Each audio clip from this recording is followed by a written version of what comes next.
Comme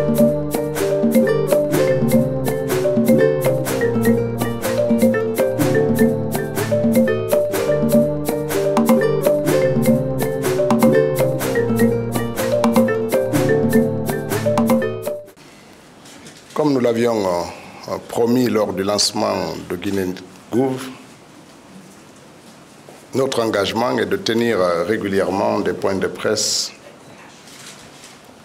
pour détailler avec vous, échanger autour de l'action gouvernementale et puis essayer, dans la mesure du possible, de répondre à vos questions avec une clarté, notamment pour tout ce qui concerne les questions qui nous touchent. Nous allons circonscrire nos échanges sur l'assainissement du paysage politique et d'essayer d'apporter des réponses sur un certain nombre de critiques qui sont adressées au gouvernement, comme pour dire que nous sommes à l'écoute de tous, ceux qui apprécient l'action gouvernementale, mais aussi ceux qui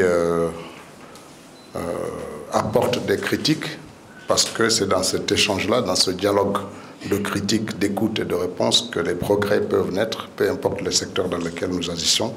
Nous sommes en charge de l'action publique. Nous sommes donc attentifs à ceux qui portent une attention, même critique, sur ce que nous faisons pour le pays.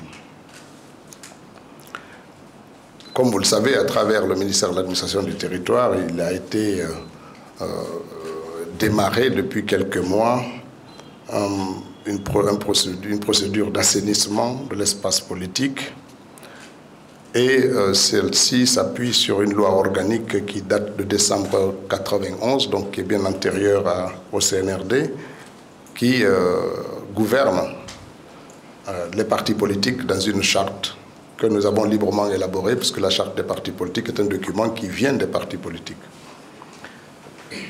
Ce document, que je vous invite à vous procurer, il est disponible sur Internet et un peu partout, porte sur 3 principaux piliers. Le premier, il rappelle la transparence financière. Un parti politique qui évolue dans un pays doit pouvoir, en toute transparence, expliquer l'origine de ses fonds, parce que l'origine doit être licite, bien encadrée. Aujourd'hui, même en tant que citoyen, lorsque vous déposez de l'argent dans un compte, les banquiers exige de savoir l'origine de vos ressources. Vous ne pouvez pas y mettre n'importe quoi. Et quand vous êtes un homme politique, c'est encore un exercice beaucoup plus difficile. J'en ai fait l'expérience quand je suis passé député. Je me suis rendu compte qu'en tant qu'homme politique, on ne peut même pas ouvrir facilement un compte bancaire, ici ou ailleurs d'ailleurs. Et c'est une lutte constante de transparence. Il faut porter en tant que ministre, en tant que député. On n'a même pas droit à des crédits bancaires parce que les banquiers, depuis 2011, depuis les attentats du 11 septembre, exigent de plus en plus des hommes politiques d'avoir une certaine transparence des ressources qu'ils disposent même à titre personnel. Par exemple, si vous me donnez aujourd'hui 10 millions de francs, 20 millions, je ne peux pas les mettre dans mon compte parce que le banquier que j'ai ici va demander systématiquement d'où provient l'argent, etc. Ça doit être purement tranché. Cette exigence-là touche aussi les formations politiques, les entreprises et tout. Donc ce n'est pas quelque chose de nouveau. Quand on demande aux partis politiques d'avoir une transparence financière, et puis le deuxième point, c'est le renouvellement démocratique. C'est bien marqué dans la charte que les partis politiques font des congrès, font des élections, respectent leurs propres textes, parce que c'est la rigueur avec laquelle ils respectent leurs propres textes qu'ils éduquent aussi les masses à se souvenir ou à respecter les règles et d'appli pour l'ensemble du pays. C'est un comportement tout à fait normal. On ne demande pas à un parti de se soumettre au statut et règlement intérieur du parti voisin. Sur ce point, vous me permettrez de faire une petite parenthèse.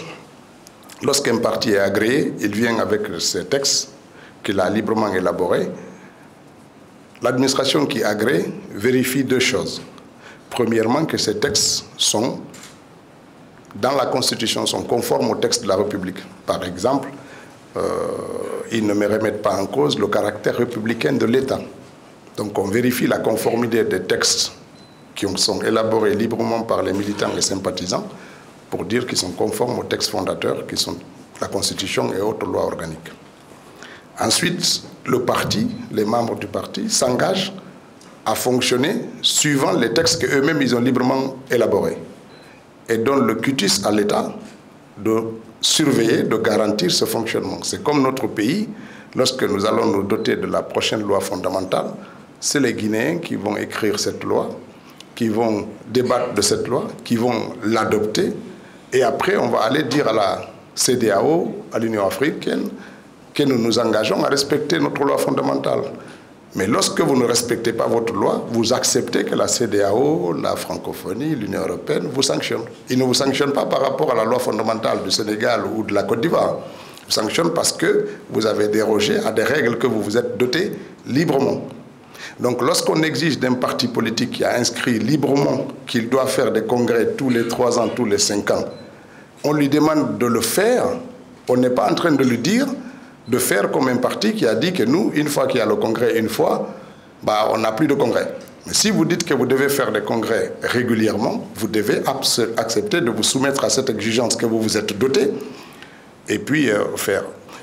Pour revenir sur le premier point de la transparence financière, lorsqu'un parti politique mobilise des ressources à travers les militants, à travers les associations, à travers des personnalités, des donateurs, etc., de l'État, la transparence financière voudrait que cet argent soit utilisé strictement pour développer les activités du parti. Sinon, c'est comme un habit de biens sociaux. C'est de l'argent collecté ensemble qu'une personne ou deux utilisent. C'est pour ça qu'on exige aussi ces contrôles-là.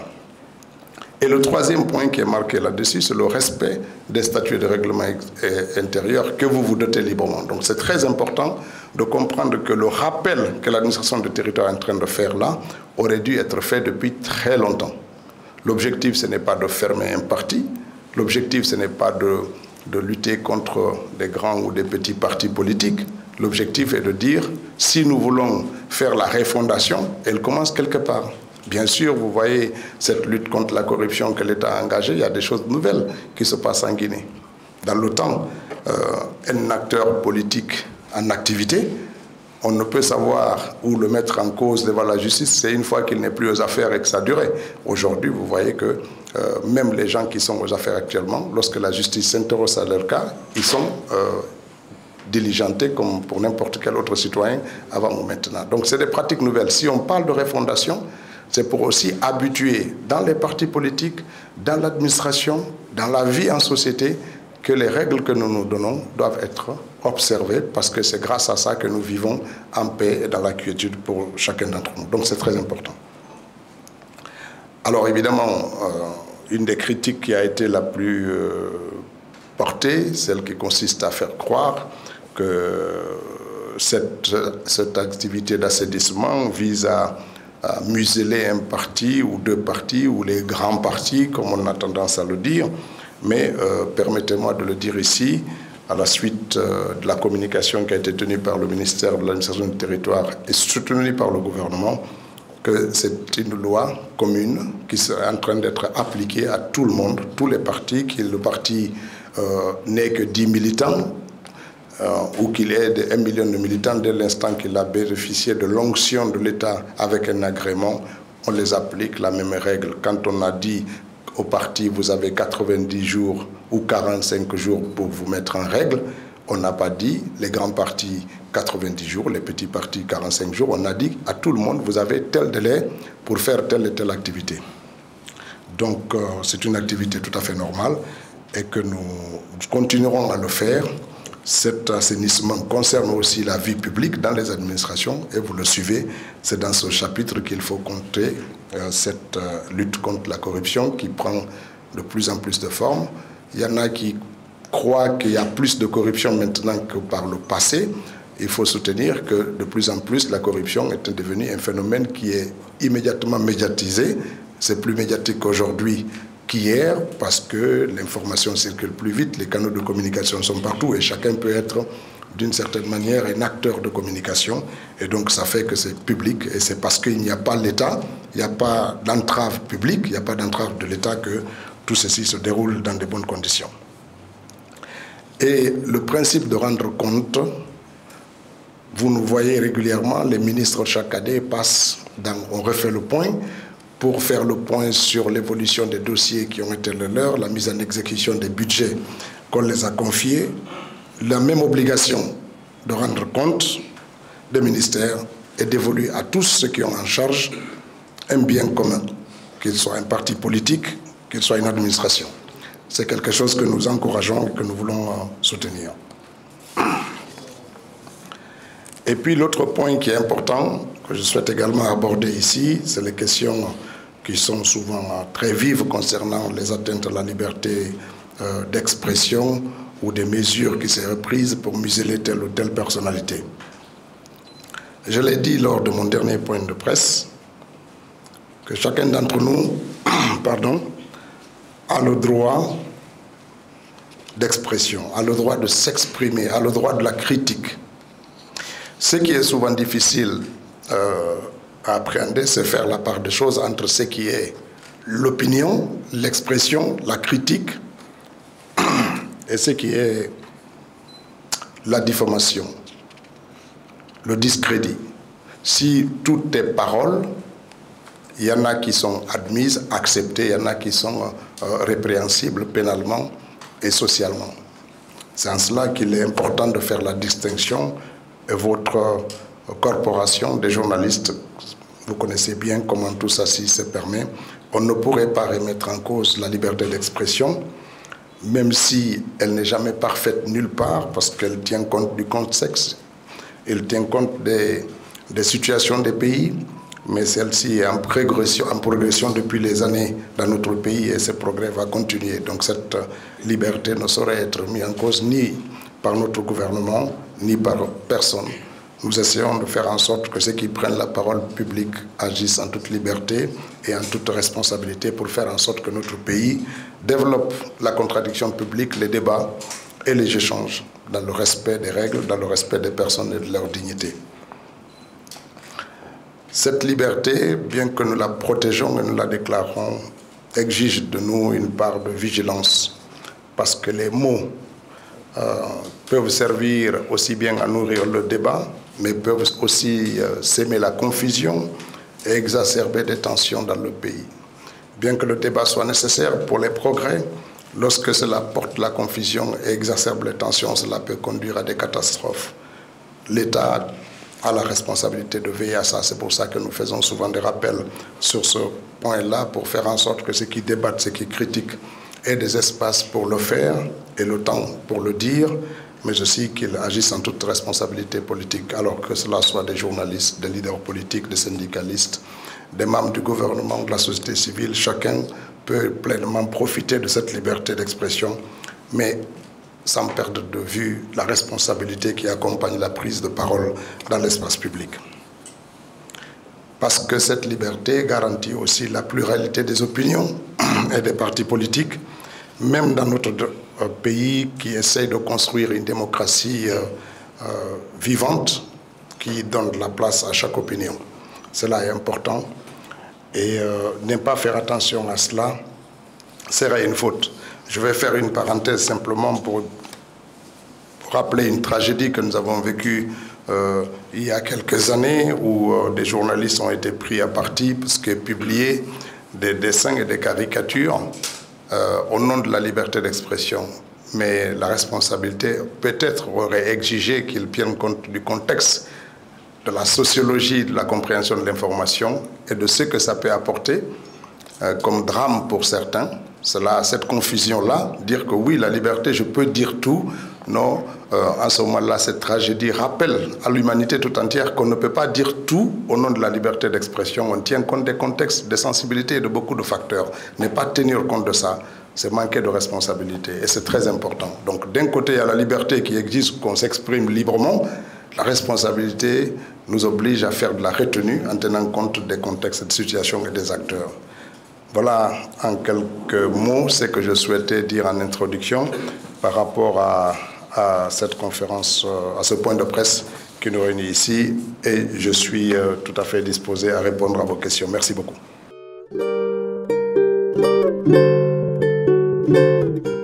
Alors, dans les rapports avec l'État, moi j'évite les mots affront. Je dis simplement que le RPG, c'est l'un des partis les plus anciens de ce pays, qui compte beaucoup de militants et de responsables, qui a gouverné notre pays pendant plus de 12 ans. auprès de 12 ans. C'est important qu'on se conforme aux règles. Transition ou pas, dans un pays, il y a des règles, il y a des lois, il y a des administrations, il y a des autorités. Le mieux, c'est de faire en sorte de se conformer à ça. Après, chacun est libre de choisir la voie par laquelle il peut se conformer.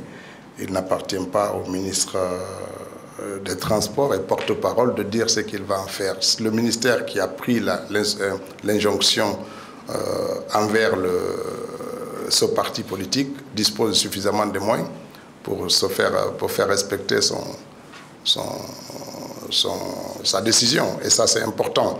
Le mieux, c'est que cela soit fait dans les meilleures conditions possibles de respect à la loi et de la dignité de tout le monde. C'est très important. Les partis politiques, certains dans les discours qu'on développe, agissent comme s'ils étaient dans un environnement où il n'y a pas de législation, il n'y a pas de loi, où il n'y a pas d'autorité. C'est très mauvais pour l'opinion, c'est très mauvais pour notre pays, mais certains sont inscrits dans ce schéma-là, celui qui consiste à jeter le discrédit tant que c'est possible sur les institutions et le pays. Nous ferons en sorte que le dialogue l'emporte et que la raison prévale en toutes circonstances. Nous les encourageons à travailler, à consacrer les périodes qui leur sont dévolues, les 90 jours qui ont donné au parti pour se conformer aux règles de la République. C'est de la pédagogie. Le ministère de l'administration du territoire était fondé en droit de ne pas donner un délai, d'appliquer la loi dans toute sa rigueur. Mais la pédagogie l'a emporté dans notre démarche pour dire à nos amis acteurs politiques ou responsables des partis de prendre le temps aussi de se conformer à la loi. Je vais rappeler une chose, il y a quelques mois, le RPG et l'UFDG se sont distingués avec des discours qui appelaient carrément au renversement du pouvoir. Ça a été des discours lus publiquement et assumés.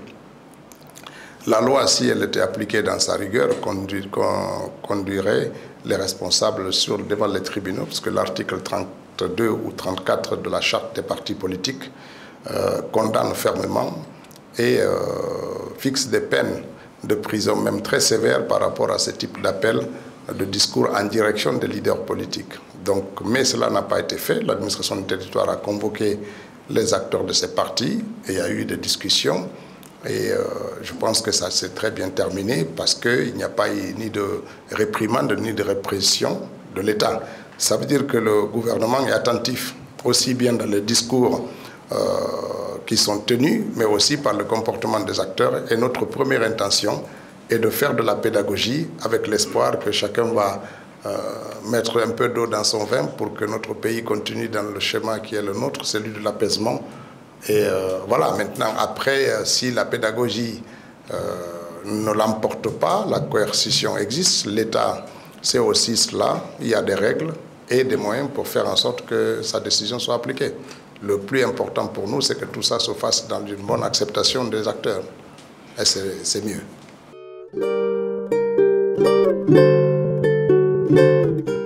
Je pense que lors de la présentation du rapport, la conseillère en charge de cette question est revenue largement sur les sujets et les griefs qui sont portés sur chaque parti politique.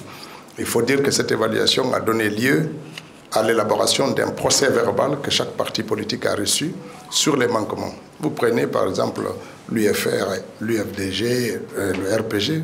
L'un des premiers points qu'il leur est demandé, c'est la production des documents financiers de leur parti politique.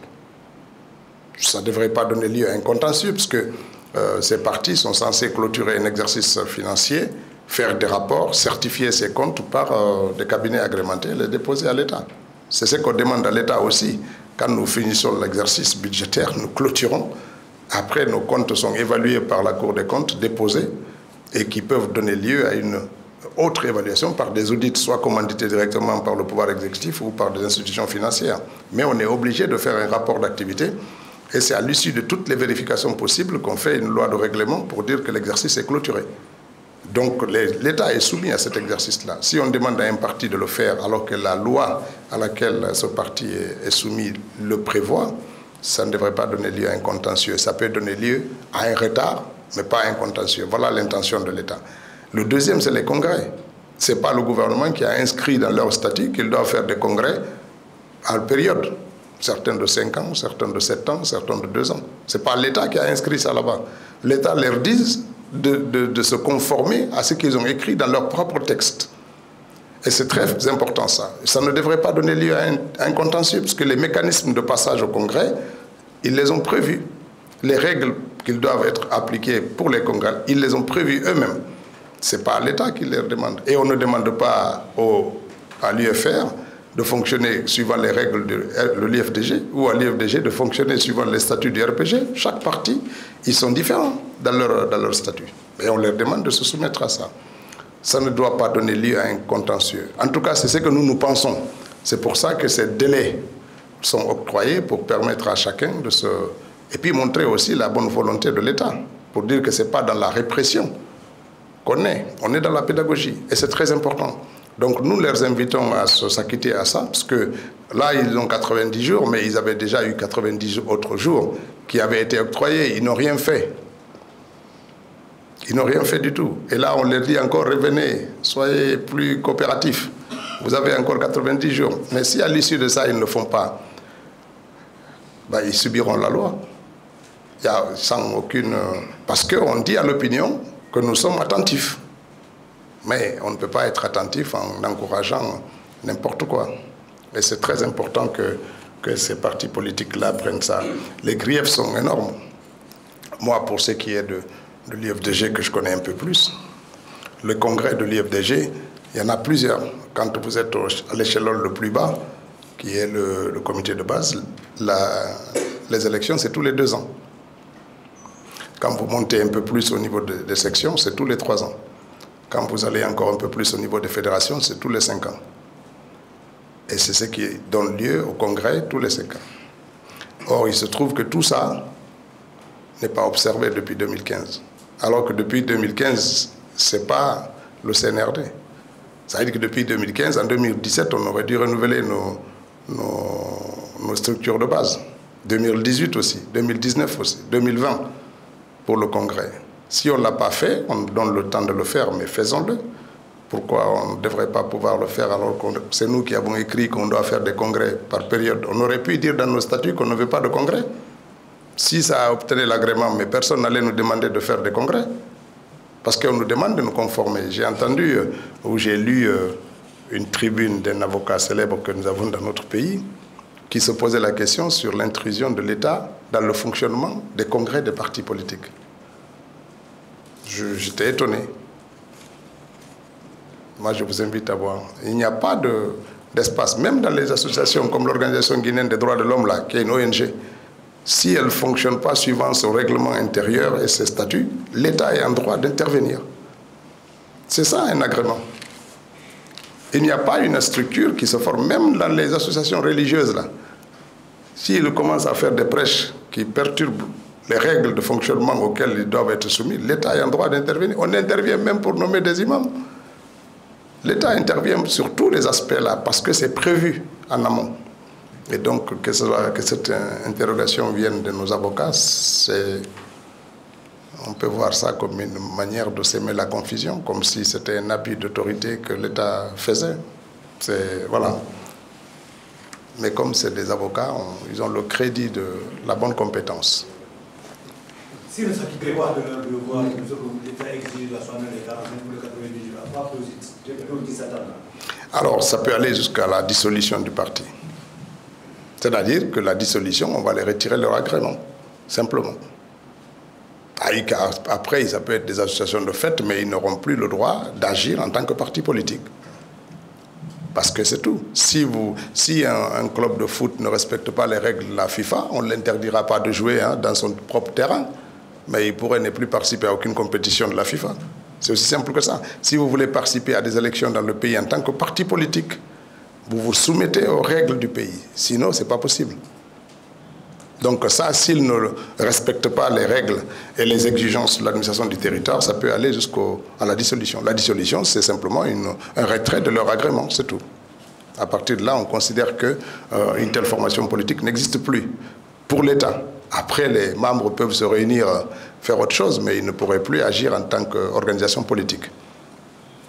Et ce serait dommage, puisque ce serait une perte pour la Guinée, parce que c'est des formations politiques importantes. Et c'est pour ça qu'un appel est important envers les leaders, au fait, qui sont devenus, au lieu d'être les plus à l'écoute, sont devenus les plus radicaux.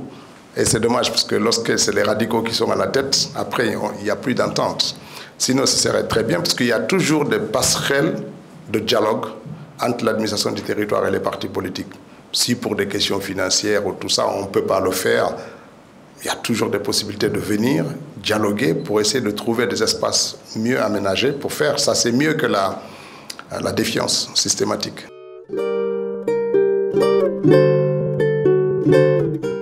D'abord, les engagements du CNRD, personne ne dit qu'ils n'ont pas été respectés. C'est vrai qu'on a un glissement du calendrier, mais qui est inhérent à la volonté du CNRD.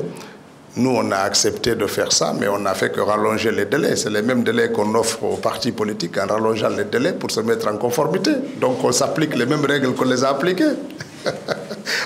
Si on avait systématiquement interdit le même jour et infligé une sanction, ça aurait été incompris.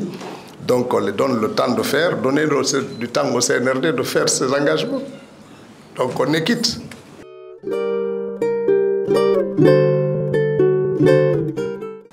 Alors, ce sont des choix. C'est vrai, on aurait pu, au lendemain du 5 septembre, décider que toutes les organisations sociales, politiques, culturelles du pays sont à plat et qu'il faudrait commencer. Bon, le CNRD a choisi de maintenir les organisations et de faire en sorte de les amener à un meilleur fonctionnement, à un meilleur comportement vis-à-vis des règles que nous voulons construire. Et ça, c'est très important. C'est un choix. La refondation, ce n'est pas faire table rase du passé, c'est d'améliorer le fonctionnement de ce que nous avons. C'est de faire en sorte, sinon, c'est comme l'État, hein, on aurait peut-être remis en cause le principe républicain de la nation, créé, je ne sais pas moi, des conglomérats de territoires comme ça, dans une fédération autonome, mais on maintient les piliers de ce qui fait notre pays aussi. Donc les partis politiques en font partie. Et c'est très important, les organisations syndicales, les organisations de société civile, on essaye de faire en sorte d'améliorer leur cadre de fonctionnement pour une bonne une stabilité, une paix durable et une participation de tous au développement de ce pays. Voilà ce que nous voulons. C'est d'amener nos concitoyens à changer quelques comportements. Ce n'est pas tout, parce que tout n'est pas négatif. Les partis politiques ne sont pas négatifs. Il ne faut pas croire qu'ils ne font que des choses mauvaises dans ce pays. Non, ils contribuent à beaucoup de choses. Moi-même, j'en suis un acteur de parti politique, donc ils font des bons produits. Mais on ne va pas les jeter pour ça. Par contre, il y a des choses qu'il faut améliorer. Lorsque vous voyez un parti politique qui, depuis 50 ans, a la même direction nationale, et c'est les mêmes partis qui, tous les matins, sont en train de demander au changement de ministre, de gouvernement, de président, il y a un problème.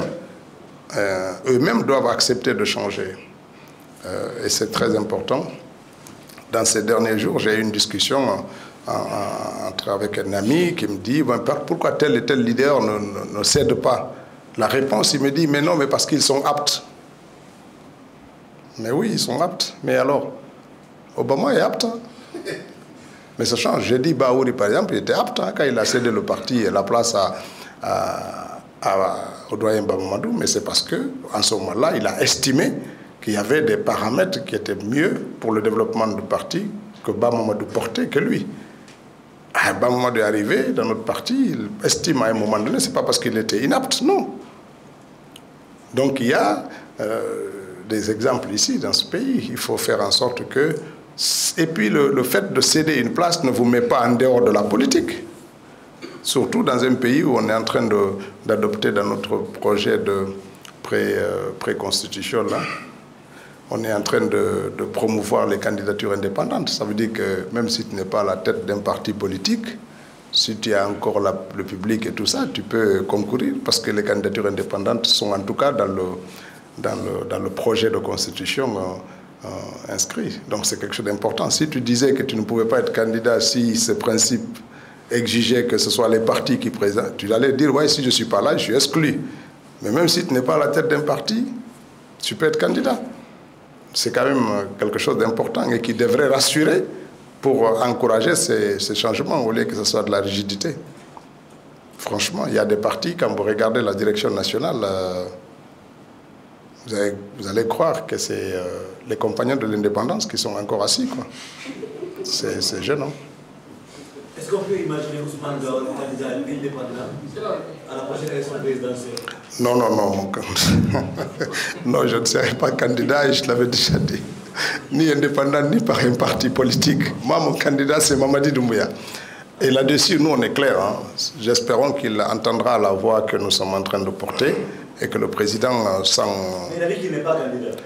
Nous espérons qu'il va nous entendre et qu'il va porter cet espoir de beaucoup de nos concitoyens. Et c'est important.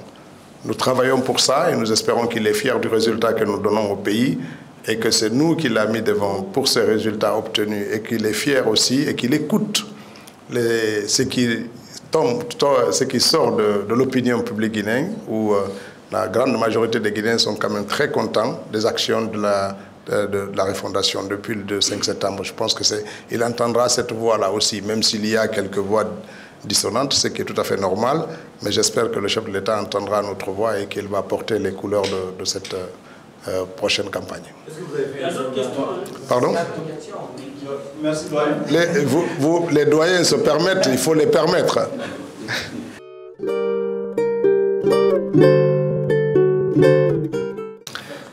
Bon, alors, est-ce que je suis inquiet? Non. Non, non, je ne suis pas du tout inquiet par rapport à l'UFDG. Même si j'étais débouté de la justice, ça ne m'inquiète pas. Ce ne serait pas une fin en soi. Ce serait le début d'une chose. C'est le président Sarkozy qui disait que c'est dans l'épreuve qu'on se construit. Souvent dans l'échec, et ce n'est pas souvent dans les victoires qu'on bâtit quelque chose de solide. Il faut considérer cette parole. Non, non, moi cela ne m'inquiète pas. Par contre, cette situation m'inquiète pour le parti. L'UFDG, c'est une construction collégiale. Ce n'est pas la volonté d'un homme. Depuis les fondations, c'est une construction collégiale. C'est pour ça que nous sommes organisés de façon à ce que le pouvoir est donné aux structures, aux instances et pas aux hommes. Nous avons enlevé toutes les possibilités au président de l'UFDG de nommer des gens. Par exemple, dans le parti, le président peut nommer 5 personnes qui sont dans son cabinet, dans le trésorier, le secrétaire général, son directeur de cabinet, je crois que son directeur de la communication. En tout cas, 5 personnes qu'il peut nommer. En dehors de ça, il ne peut nommer personne à l'UFDG. C'est ça nos textes. Parce qu'au départ, rappelez-vous, il y avait le Premier ministre Baori, il y avait Badiko, il y avait So, Alpha. Il y avait donc des grandes personnalités à la création. Personne ne voulait se faire dévorer par l'autre. Ils ont donc pensé à des structures où ce sont les instances qui ont le pouvoir, y compris de désignation. Mais qu'est-ce qu'on constate aujourd'hui? Chaque jour, vous voyez un acte du président de l'UFDG disant « j'ai nommé tel à tel endroit ». Ça, c'est très important. Le rapport qu'on a avec les textes que nous gouvernons préfigure aussi notre attitude quand on est dans notre responsabilité. Et c'est très dangereux. Ensuite, il y a des mécanismes de résolution des crises en interne. Lorsqu'ils ne sont pas activés, lorsqu'ils ne sont pas mis au fonctionnement, à ce moment-là, le parti s'expose à l'intrusion de la justice. C'est ce que nous visons. Et ça, ce n'est à l'avantage de personne. Il y a encore la possibilité de faire machine arrière, c'est-à-dire que la direction nationale de l'UFDG prend sa responsabilité. La direction nationale de l'UFDG, c'est 350 membres. Alors, dans cette direction nationale, on a enlevé 40 personnes qui exécutent les décisions de la direction nationale. C'est ce qu'on appelle le conseil politique. Le conseil politique ne peut même pas convoquer un congrès. Le congrès de l'UFDG est convoqué par sa direction nationale aux 2/3, dans une assemblée plénière avec un procès verbal. Mais c'est un vice-président qui envoie un communiqué, j'ai convoqué le congrès au 19. Il y a un problème de compréhension des textes qui gouvernent le parti et de mise en exécution. Les 350 membres-là, même pas le quorum ne s'est réuni depuis 2015 jusqu'à aujourd'hui. Ça a un problème de dysfonctionnement interne. Est-ce que cette gouvernance peut continuer? Voilà ce qui nous révolte en tant que responsables et membres du parti, parce que nous voulons donner une nouvelle énergie. Une nouvelle énergie, et c'est très important. Et c'est pour ça que nous sommes fondés de croire que nous pouvons faire mieux que ce qui gouverne aujourd'hui cette institution. La deuxième question, c'était? Oui, alors, que ce soit Ibrahim ou d'autres personnes, les discours de plus en plus violents sont souvent administrés à longueur de journée, non pas contre tel ou tel individu, mais c'est souvent pour essayer de mettre le discrédit sur le pays. Moi, j'ai écouté ce passage de notre frère là sur France 24, mais je croyais qu'il parlait de notre pays. C'est à la fin, comme j'ai vu qu'il parlait de la Guinée, je me suis dit tiens, parce que tellement les propos on aurait dit qu'on était en état de siège quotidien ici. Personne ne peut dire que le président n'est pas beau et on le décapite le soir. Personne ne peut dire que le travail du gouvernement est mauvais et que le soir il se trouve en prison. Mais ce n'est pas la Guinée là. Ce n'est pas du tout ça. Et donc il est important de faire en sorte que chacun comprenne qu'avec les mots simples, on peut détruire une nation. Et que la nation, c'est ce qu'on a en commun et que chacun doit veiller à ça. Dans cette période où on essaie de repositionner notre pays et de remettre dans toute sa dimension le débat, le dialogue apaisé, il faut que chacun fasse attention, qu'il soit intellectuel, activiste, homme politique. Chacun doit faire attention aux propos qu'il tient parce que cela peut détruire une nation en construction.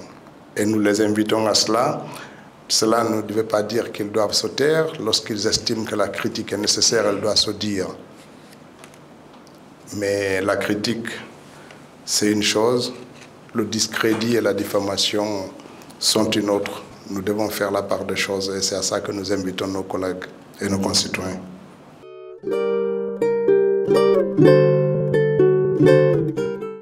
Non, il n'y aura aucun traitement différent. Ils assumeront la responsabilité de ce qui adviendra du MTG. Ce qui est clair, ils ont des solutions. Ils ont des solutions. Reconnaître la forfaiture. Et c'est tout. Et on se retrouve autour de la table pour parler du Congrès, en toute responsabilité. Sinon, la justice tranchera. J'ai entendu quelqu'un dire, mais si la justice te ramène, on va t'exclure encore. Oui, mais ça demande une procédure. Cette exclusion va encore prendre du temps parce qu'il faut un Congrès pour exclure quelqu'un. L'UFDG est organisé de façon à ce que personne ne peut exclure quelqu'un. Pour l'exclure, on peut faire une suspension temporaire d'un militant. Cette suspension temporaire peut aller jusqu'à 2 ans. Et ça, c'est pris par la direction nationale. Donc les 350 se réunissent au minimum aux 2 tiers et adoptent une résolution qui entraîne la suspension de la personne. Et c'est ça qui peut le priver de responsabilité. Mais l'exclusion est du domaine exclusif du Congrès. Donc s'ils veulent m'exclure encore de nouveau, ben on ira au Congrès. Il faudra aller au Congrès, dans tous les cas. Et comme ils savent ça, le plus simple, qu'ils acceptent de se regarder en face et de dire que oui, on a abusé de notre autorité à un moment donné et qu'on devrait dire sur la bonne raison. On se retrouve, on parle. Moi, je n'ai pas demandé autre chose, j'ai dit allons à la compétition. Je n'ai pas dit lève-toi, je m'asseye, je dis allons à la compétition. Ça ne devrait pas, pour quelqu'un qui est populaire dans l'imaginaire de tout le monde, ça ne devrait pas souffrir. J'ai entendu même qu'il peut être candidat depuis l'étranger, et alors qu'il soit candidat depuis l'étranger, mais on va voter. Allons voter. Le problème, c'est ça, la réalité. S'il sait qu'il peut être candidat depuis l'étranger, moi, je peux faire le déplacement pour faire le débat avec lui là-bas, si lui ne peut pas venir. Moi, je n'ai aucun problème. Moi, je peux aller là où il est, si lui ne peut pas venir. Parce que tout ça, c'est sous l'arbitrage de la direction nationale. Donc, on accepte de se conformer aux règles. Mais s'il s'entêtait, le parti doit subir ce que tous les autres partis subissent. Il n'y aura aucun traitement différentiel. C'est très important. Et si ça conduit à la dissolution du parti, les responsables actuels seront condamnés par l'histoire. Parce que tous ceux qui parlent aujourd'hui au nom de l'UFDG, c'est des gens qu'on a accueillis en provenant du PIP. Personne ne les a fait le procès de ce qu'ils ont fait au PIP, on les a accueillis librement. Ils ont le droit de laisser ce parti en héritage, pas de concourir à sa destruction. Parce qu'ils l'ont reçu comme ça. Et c'est très important.